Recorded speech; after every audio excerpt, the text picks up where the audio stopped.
Kwenye kile kikao wakakubaliana mambo makubwa matatu. Jambo la kwanza,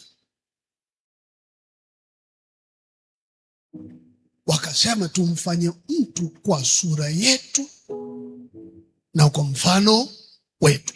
Hilo jambo la kwanza. Jambo la pili,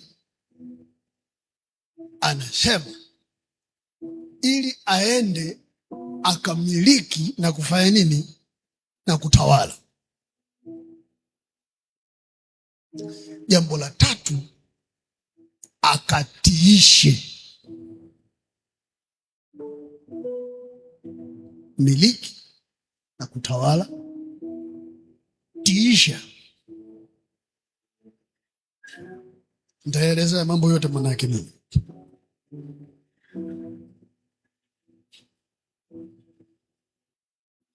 Namba moja, sura na mfano.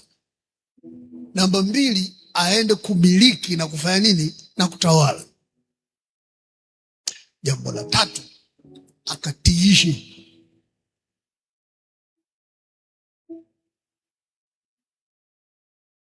Umiliki na utawala upo juu ya ulimwengu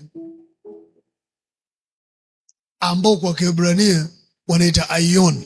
Ni ulimwengu wa mawazo, idea, ulimwengu wa maneno, ulimwengu wa kufikiri, ulimwengu wa biashara, ulimwengu wa nini sijui. Hayo maeneo unatawala.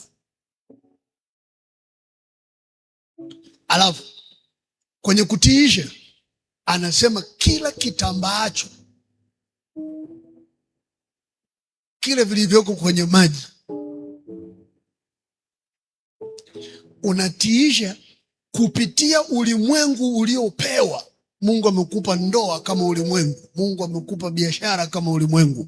Mungu amekupa sijui vitu gani kama ulimwengu wako. Kupitia huo ulimwengu uliopewa ndio unatiisha. Kuku mnifuate,